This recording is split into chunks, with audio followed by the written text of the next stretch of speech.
राजस्थान के अलवर जिले में अरावली पहाड़ियों के बीच सरिस्का अभयारण्य की सीमा पर मौजूद है भानगढ़ किला। ये किला अपने भूतिया घटनाओं के लिए पूरे देश भर में प्रसिद्ध है।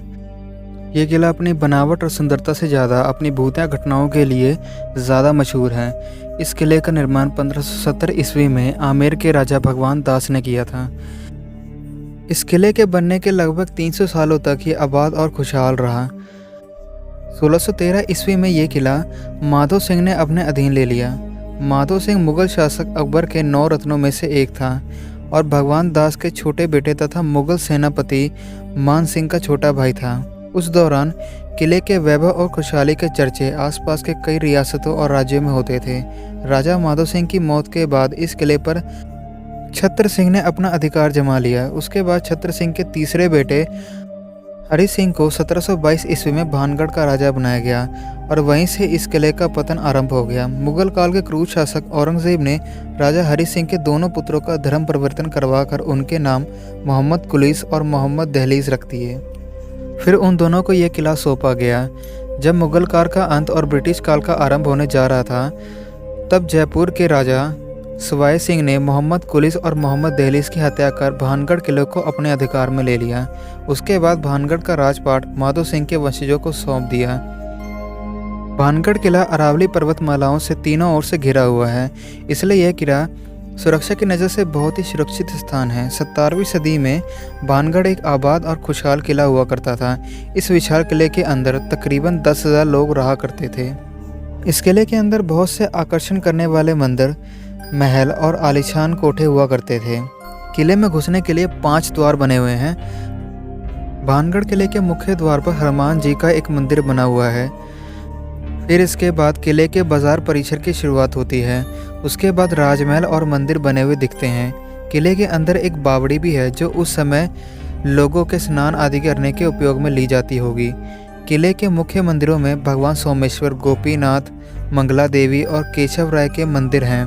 यहाँ बने मंदिरों की दीवारों और खंभों पर बेहतरीन नक्काशी की गई है, जिसे देखने दूर दूर से पर्यटक आते हैं। गोपीनाथ का मंदिर करीब करीब 14 फीट की ऊंचाई पर बना गया है और इस मंदिर को चमकीले पीले पत्थरों से सजाया गया है। यहाँ के सोमेश्वर महादेव मंदिर में स्थापित शिवलिंग को छोड़कर बाकी किसी भी मंदिर में मूर्तियाँ नहीं हैं। इस शिवलिंग की पूजा अर्चना तांत्रिक सिंधु सेवड़ा के वंशज करते हैं। आबादी और खुशहाली से यह किला कैसे वीरान हो गया, डरावना बन गया, उसके पीछे लोगों द्वारा 2 कहानियाँ बताई जाती हैं। बाबा बालूनाथ के श्राप की कहानी। जब महाराजा भगवान दास अपने किले का निर्माण करने जा रहे थे, तब साधु बालूनाथ ने महाराज से कहा था कि राजन, तुम्हें जहाँ मर्जी हो वहाँ किले का निर्माण करो, लेकिन तुम्हारे किले की परछाई मेरे तपस्या स्थल पर नहीं पड़नी चाहिए। अगर ऐसा होता है तो तुम्हारे किले में कोई भी इंसान जीवित नहीं बचेगा। भगवान दास ने इस बात का विशेष ध्यान रखा और अपने किले का निर्माण करवाया। लेकिन जब माधो सिंह इस किले के शासक बने तो उन्होंने इस बात का ध्यान न रखते हुए उसकी ऊपरी मंजिल का निर्माण करवा दिया और उस मंजिल की परछाई गुरु बालूनाथ के तपस्या स्थल पर आ गई। इस बात से गुरु क्रोधित हो गए और श्राप दे दिया कि भानगढ़ का किला कभी भी आबाद नहीं रहेगा। उसके बाद से ये किला खंडहर में तब्दील हो गया। राजकुमारी रत्नावली से जुड़ी कहानी।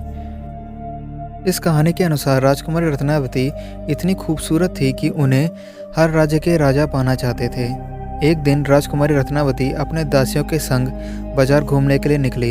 इस दौरान वो एक इत्र की दुकान पर रुकी। उसी दौरान उसी राज्य में रहने वाला एक सिंधु सेवड़ा नामक एक तांत्रिक की नज़र राजकुमारी पर पड़ी। राजकुमारी रत्नावती के रूप को देखकर तांत्रिक राजकुमारी पर मोहित हो गया। उसके मन में रत्नावती को पाने की इच्छा जाग उठी। उसने राजकुमारी को पाने के लिए जादू का इस्तेमाल करना ठीक समझा। जिस इत्र को राजकुमारी ने पसंद किया था, उस इत्र की शीशी पर सिंधु सेवड़ा ने अपने काले जादू और मंत्र से उसे बांध दिया। जब यह बात राजकुमारी रत्नावती को पता चली तो उन्होंने इत्र की शीशी को पास पड़े बड़े से पत्थर पर फेंककर तोड़ दिया।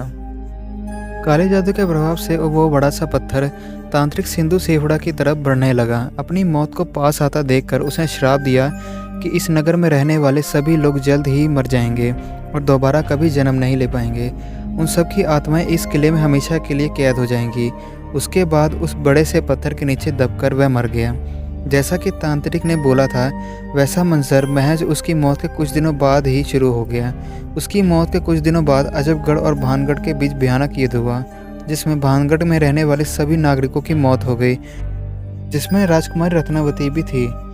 इसके बाद भानगढ़ किला खंडहर में तब्दील हो गया और लोगों के अनुसार यहाँ अभी भी आत्माओं का अवसाया है। स्थानीय लोगों की माने तो इस किले में रात के समय किसी के रोने और चिल्लाने की आवाज़ें आती रहती हैं। फिलहाल यह किला भारतीय पुरातत्व विभाग के अंतर्गत आता है। सरकार ने इस किले के बाहर एक बोर्ड भी लगाया गया है, जिसमें लिखा है कि सूर्यास्त के बाद किले में जाना वर्जित है। तो दोस्तों, ये थी हमारी आज की वीडियो। आपको ये वीडियो कैसी लगी हमें कमेंट सेक्शन में ज़रूर बताइए। Thanks for watching my video.